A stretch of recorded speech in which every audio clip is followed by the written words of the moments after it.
Ladies and gentlemen, we are live.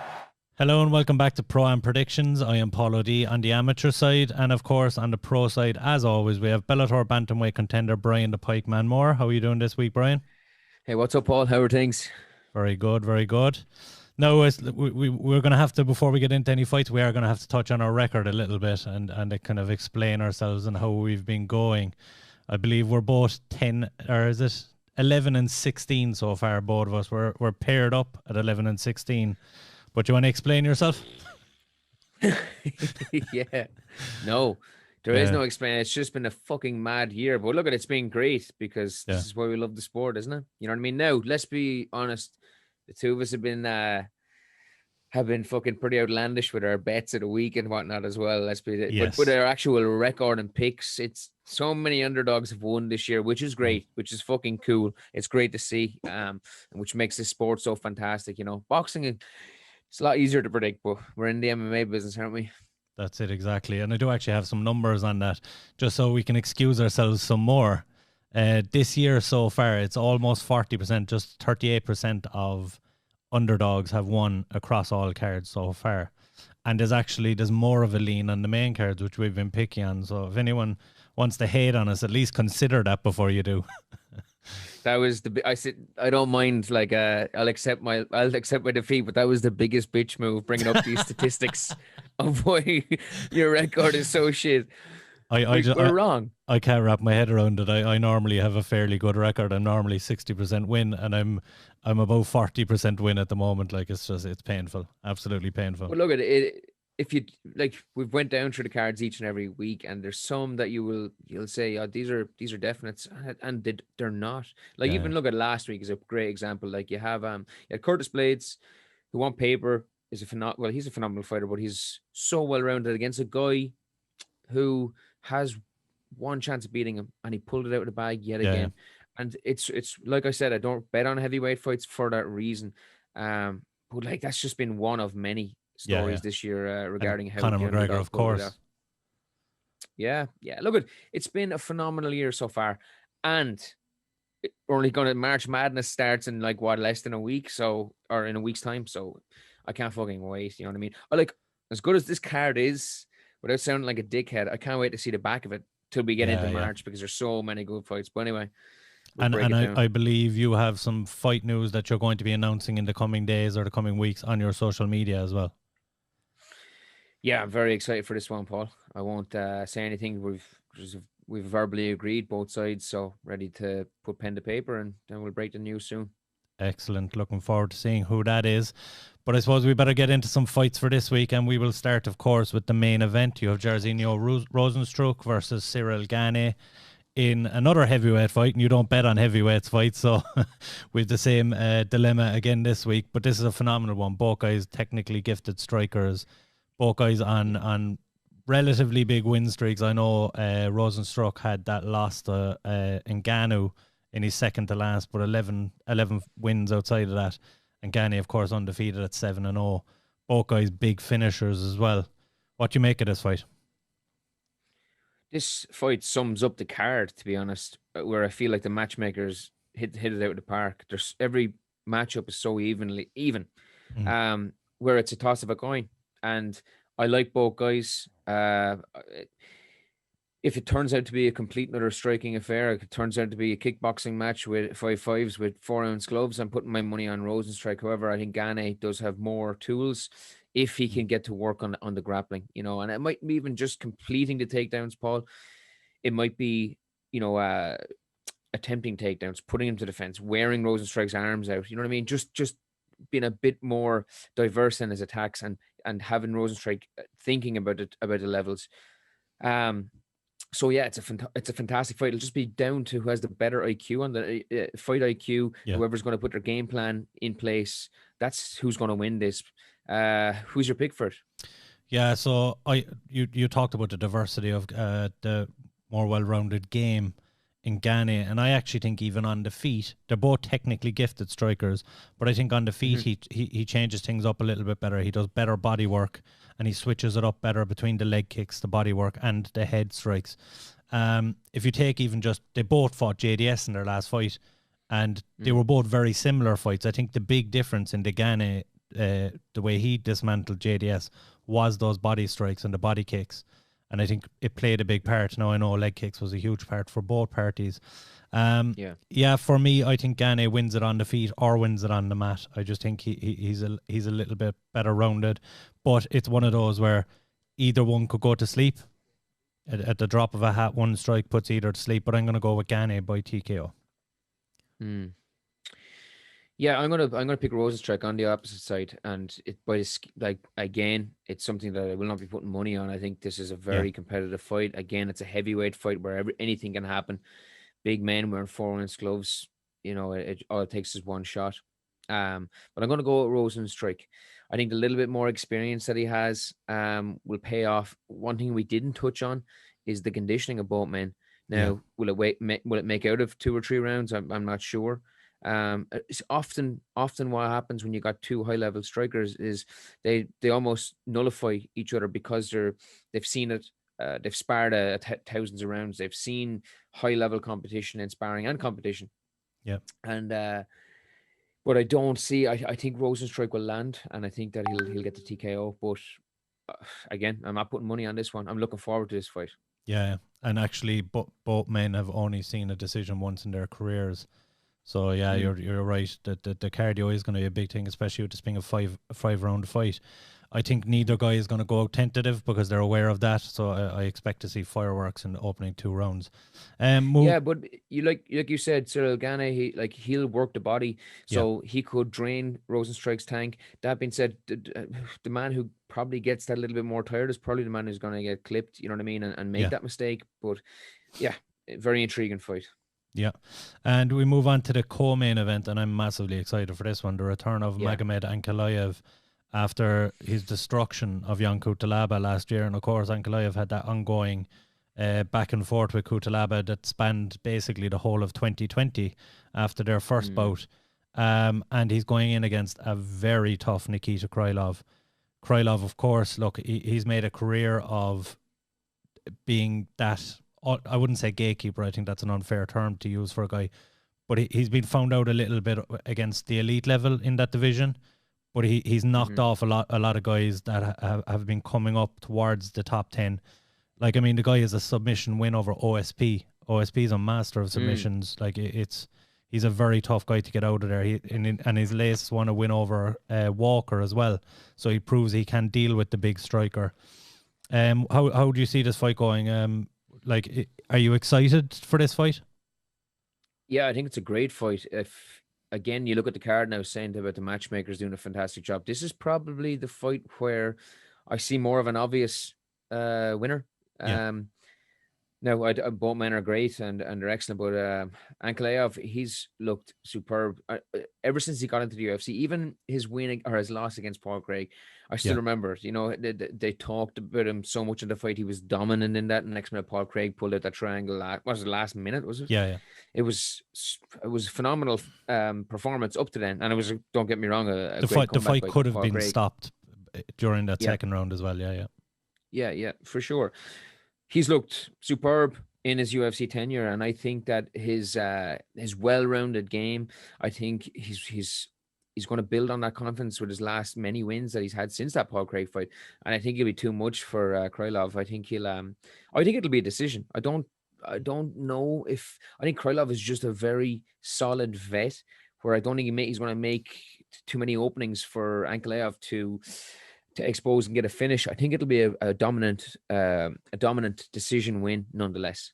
Yeah, I'm with Ankalaev as well, and he's on a 5-fight win streak. To just touch on your point there, But I can actually, as grisly a vet as Krylov is and as tough as he is to finish, I can actually, with Ankalaev striking, I just think he absolutely picks him apart. I do see him getting a finish late in the first, early second round. But yeah, it's an absolutely phenomenal fight. Yeah, it's a great fight. Like we spoke about in the last few weeks about how the co-mains and the mains have been just worth it alone, and this is another great example.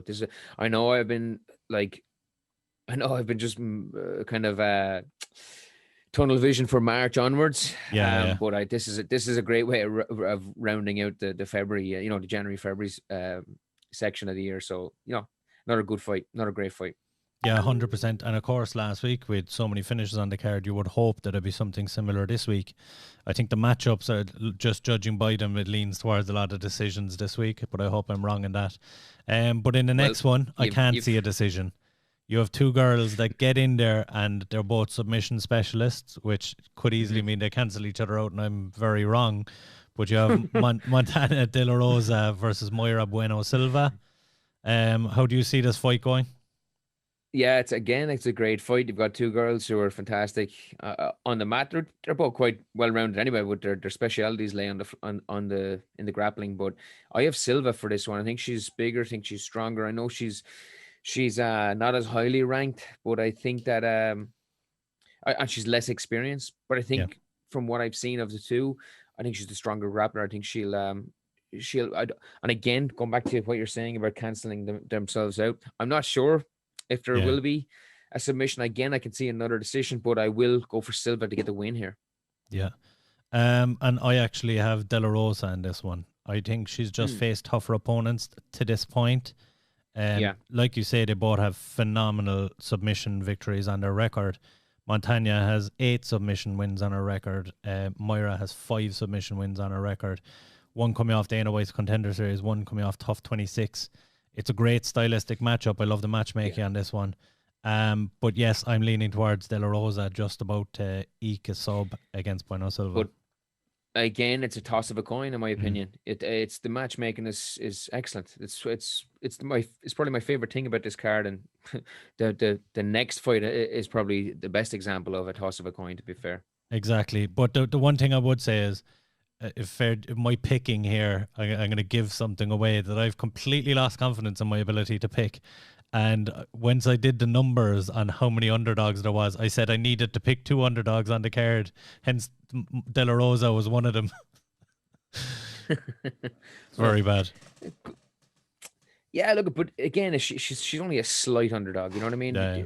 Again, we go back to what we haven't mentioned. I know we're saying it on paper, but like if you go look at what the bookmakers are giving, they're slight underdogs, slight favorites. There's no massive betting favorites here. You know what I mean? For in any of the card, really. So, I think Angela Hill is the biggest betting favorite on this card. Believe it's it or still not. not huge. Still not huge odds though, as from what I've seen. But Yeah. And you touched on the next fight. This is a phenomenal one at bantamweight. Pedro Munoz versus Jimmy Rivera. Now, they have fought before in 2015, and Rivera pulled off a decision in an absolute world-class fight. If you haven't seen that one, and if you have Fight Pass, go back and look at that fight. It was absolutely phenomenal war. For me, it was a fair decision. I know there was a lot of people questioning it after that Munoz took the last 2 rounds.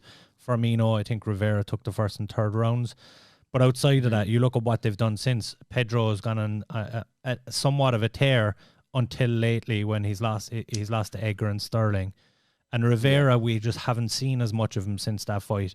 He suffers with a lot of injuries. And before the latest win against Stamen, which was a bit of a comeback fight in and of itself, he had, of course, that the two losses as well to Jan and Sterling. So both guys have lost to that elite of the division. It's a very tricky one. But when it's a rematch, I hate to pick against the guy that won before. So for that reason, I would go with Jimmy Rivera for another decision victory. Yeah, all great points what you made there, but especially with their history. But just take that aside, both have been doing phenomenal in the bantamweight division, which is probably one of the deeper divisions now in the UFC, the deepest divisions in the world. But like, do what I want to see. And I think what both men need to see is whichever way they win, the winner needs to come out of this with a statement, because it is so stacked. If they provide us the same type of entertaining fight, great. But if someone can put a stamp on this victory with a big knockout or a big submission, a big finish, then they're straight back in there. Don't get me wrong, they've done excellent in their last few fights, and they've lost only the top tier competition, but the contenders are just so strong right now. And there's so many at bantamweight. Yeah, there is. Munoz looked really good. Rivera, I only seen as recent or as a fight with Jan. I thought he done really good against Jan, who's looked unstoppable. I thought he put up a great fight with that. Munoz, look, I've seen it was fight with Brett Johns only recently again. So 2 fights I've only seen this week, and both guys have a very diverse skill set, like we speak about again. I'm going to go with Rivera on this one too, but again, it's a toss of a coin. You ask me in an hour's time, I'm going to probably pick Munoz. It's it is super tight, but I think Rivera is just, if he can get busy busy with the hands. However, if Pedro Munoz decides to start throwing leg kicks like he done against Brett Johns, who Rivera is open and susceptible for, it'll all depend again who uses their brain a little bit more, who comes out with a good game plan and sticks to it.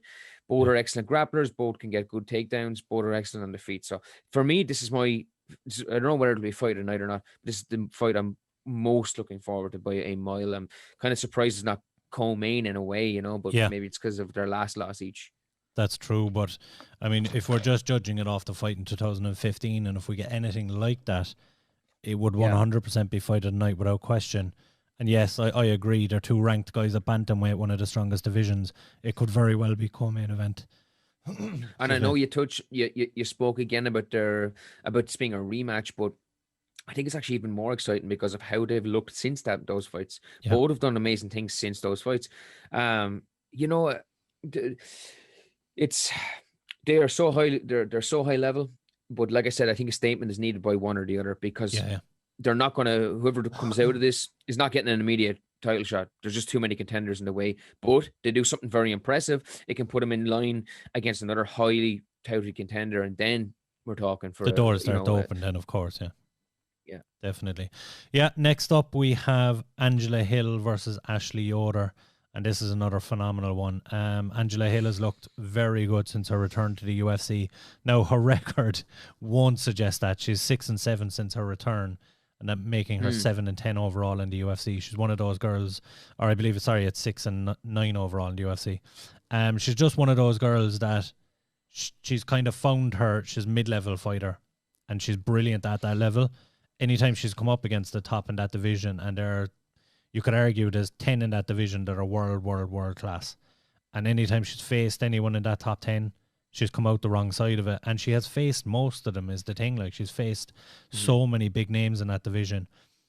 Her last 2 fights, of course, to Michelle Waterson and Claudia Gadelha, elite fighters, and hence she's on a 2-fight skid. But she looked so impressive before that, and looked like a new version of Angela Hill. Her hands were better, her wrestling was better, all her own game was better. And she's taking on Ashley Yoder, who has a similar kind of record at 8-6, is coming off a win over Granger. My concern with Yoder is she just hasn't faced the competition that Hill has. And I think Hill has just learned to be that tougher fighter in there. And I think Hill will just kind of overwhelm her to a decision victory here. Yeah, again, performances. A lot of her losses have been by decision and split decision. And you know how judges can be, especially with split decision. So, yeah. I don't think her record suggests of how good she is. And the same goes with Angela Hill. Angela Hill has been in there plenty of, and looked better lately, even with 2 losses. She's looked great in those fights, especially the one with Michelle Waterson. It's not boxing, and I love boxing, don't get me wrong, but with fighters, most of them, especially going back to Angela Hill, who's a vet, they don't have, a lot of people don't have the opportunity to build a record. They get in, they fight the toughest people. They'll take a win, take a loss, etc. So Angela Hill might be only coming into her prime. She might be only finding her legs as such. You know what I mean? So,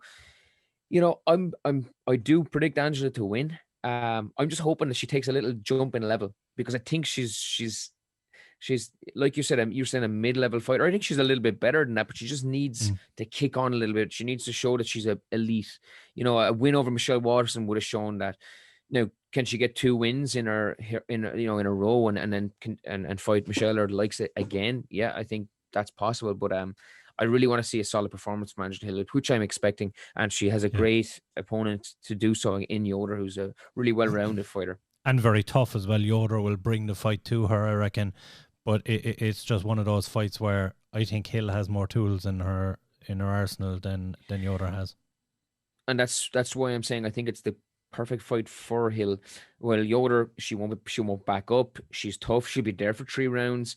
I think Angela will land on her and land on her often. She'll kind of get to show maybe a higher array of strikes, or maybe some new things that she's been working on. It's not going to be an easy fight, but I think she'll, against the likes of Waterson. Don't get me wrong, she wasn't cagey. She was going forward, etc. But I think she'll probably get to enjoy herself a little bit more in this and let loose a little bit more. Yeah. And the final fight on the main card, you have Alex Caceres versus Kevin Croom. Now, I do want to touch on Kevin Croom before we actually talk about this fight and give our picks, because Kevin Croom did an interview today where he lambasted the Nevada State Athletic Commission about his debut fight in the UFC being overturned into a no contest for testing positive for marijuana. And he kind of went on a bit of a tirade towards them. Do you think that's good for your career to be calling out an athletic commission, especially when fights at the moment in America are only taking place in Nevada? Do you think that's wise to be doing something along those lines? I'd look at them. I'm sure the man is just speaking out of frustration of what previously happened, and look at it. I don't think it's. I think just with the new ruling with USADA and with marijuana, I think maybe he probably feels like he can, and I tend to agree with him anyway. So like I don't. He's speaking his truth. So I don't really think that it'll have any consequence on what he's going to do. He seems to be a confident guy, and I think that whatever he says, I don't think it's going to cause too much of a ruckus. I think that if he goes in and beats Alex Caceres, he's going to have no problem getting fights, and plenty of good fights. And that's true. This is one I'm really excited for. And this is strange. So here we go.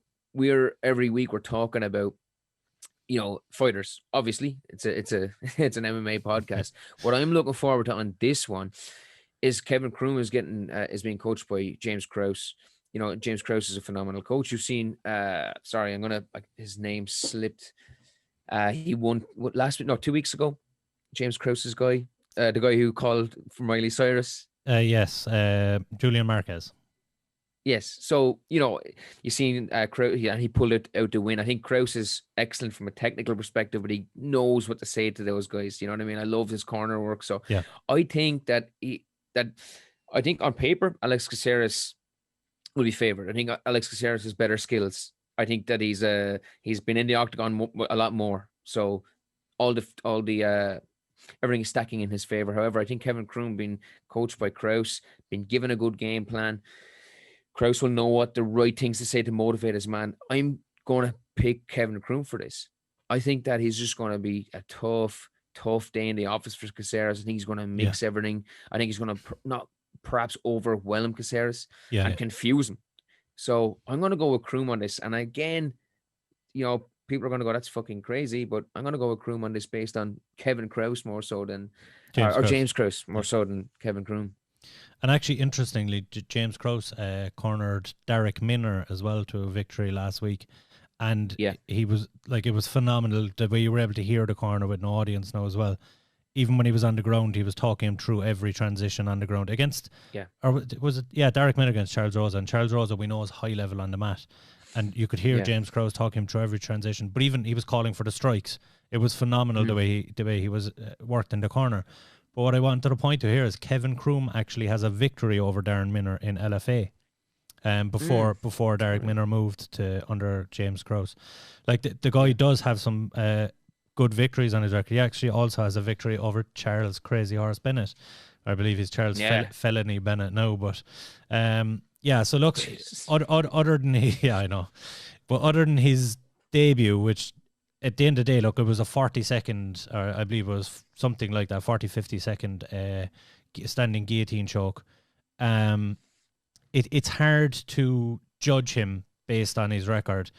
And my big worry here is the 12 losses. Because when we see 12 losses on a guy's record, it's fine, but it's outside the UFC. He has fought in LFA, he has fought in Bellator, and he's fought in some big promotions. So it's hard to judge him too bad on the 12 losses, but it's just a little bit of a hang up for me in the fact that Caceres also has 12 losses predominantly in the UFC. For me in this one, I'm going to have to disagree with you. I think the Caceres we're seeing at the moment is the best version of Caceres we've seen since The Ultimate Fighter, and that's going back a long time. That was tough 12 that he was on. The guy's had nearly 25 fights in the UFC, and he has wins over Chase Hooper, Peterson, and Springer in his last 3. Obviously the concern with Caceres is that when he doesn't show up, it goes catastrophically wrong for him. And it's which Caceres you're going to be. But I think there's a question mark over both, but I would side with Caceres for maybe a decision victory in this one. Yeah, Caceres kind of reminds me of Michael Johnson in a way. You know, we see these excellent performances, and then we see a big drop off in performance. And I don't know, with Kevin Croom, usually fighters will pick the more technical person, will pick the prettier style, you know what I mean? But Croom isn't that. Caceres is that. But I just think that maybe Caceres will take him that a little bit lightly, that Croom will have something to prove. He's coming in to try and take Alex Caceres' steam as such, you know what I mean? So I think that with his mindset, I think with the coaching that he's getting, I've been so impressed, like I said, with James Krause. You can hear him during the rounds giving technical advice, and then in the corner between rounds, he knows what to say to his man to get him up, to get him motivated. So I think that'll be a big part of it. And I think Croom, he'll absorb punishment in this, but I think that he'll find his way to win. Yeah. Very true. And you did touch on James Krause. Before we get into our bets of the week, I do want to ask you, your training partner, of course, James Gallagher, is training over with James Krause, doing a little bit of a camp over there at the moment. What kind of an animal do you think is going to come back in James Gallagher, given the cornering he's getting now, or not the cornering, I suppose, but the coaching he's getting? Obviously, coached with John Kavanagh and now with James Krause, and we've seen the insight that Krause gives, and his knowledge of the game is frightening from what we've seen of him in the corner. What kind of animal do you see Gallagher coming back as? Jimmy's an animal, full stop. He's excellent. Yeah. He's absolutely excellent. And people just haven't seen what James can produce. I always think it's great getting another perspective. John's the best coach in the world, in my opinion. I'm obviously going to be biased, but that's just my opinion. I've had that since day one. And I'm someone who robs John's attention probably more than most, so I know just how good he is. So I think it might just give him a better perspective, but more so than maybe working with a different coach. I think it's more his mindset.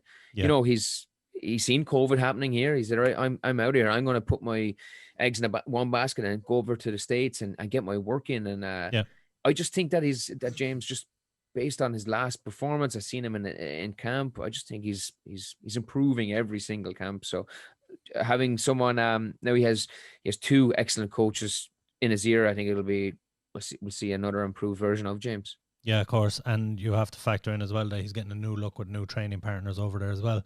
And there is some big names under Krause at the moment, so only positives. Yeah, look, at always positives. But that being said, it's insane what we have on the mats in SPG in recent times. It's fucking crazy. You go for 5-minute rounds. You pick a new partner each time, and each one is more fucking awful than the next. You know, it's fantastic. But yeah, I'm buzzing to see. I'm always buzzing to see James. I'm more nervous for when James fights than when I fight. We used to live together, for God's sake. Big brother syndrome. Yeah, yeah, something like that. But I can't wait to see what he produces. Very good. We are going to get to our bets of the week, but before we do, I have to hold my hands up and acknowledge your call last week. We made a €1 bet on the fight not going the distance between, who was it again? Oh, it was the Imavov versus I can't even think of his name. I completely blocked it out of my head. Phil Hawes. Yeah, Hawes. Yeah, I had to try and block it out of my head. Like, generally, when I see a fight that's not going to go the distance, there's no way. And Phil Hawes just came out with a mission to hold your man against the cage, grab a hold of the cage as much as possible. The ref gave him about 10 warnings to stop grabbing the cage, and there he was still holding onto the bloody thing. Oh, I was like a lunatic. It's a euro, but it's a painful euro. This is worse than our records all along. I don't like losing a bet to you. Well, look I'm going to talk about March. I as good as March the cards are, I feel like they seem to be a little bit easier to predict. Yes. This fucking card is a nightmare to pick. Yeah. And I'm making my bet a week, but to be honest, if it was me and I was just doing had my own account and doing whatever, I'm skipping this week, to be perfectly honest with you. Yeah. But we'll make our bets this week. Do you want to go first? Yeah, no problem. My one's an easy one. I'm going with a quite simple double here. I'm going with Angela Hill and Ankalaev just to win. Like you said, that there's too many of these fights are the flip of a coin, and I think it's a tricky one to be betting on in any way, shape, or form. There's money to be made on this card though, if you know who you're going to be picking and you get a couple of dogs, because like you said, they're all close fights. You might even pick a couple of favourites there that would, if you've 3 or 4 in an accumulator, the odds will build up quite quickly. But for me, I'm going to keep it quite simple. Angela Hill and Ankalaev in a double. How about you? Yeah. If things weren't so weird this year with so many underdogs winning, it'd be the perfect, not perfect, but it'd be a good card to bet. Put your favorites on an accumulator or a parlay or whatever, which way you want to put it. But it just hasn't been working out that way so far this year. I'm going to go with Ankalaev. I think he's the biggest favorite in my opinion. After that, everything else is a toss of a coin. But I'm going to go with Ankalaev. I'm going to go with Rosenstrok. But I'm also going to put Silva. I'm going to go with a triple just because you're putting in a bitch bet of a double. I'm going to I'm going to throw in a triple.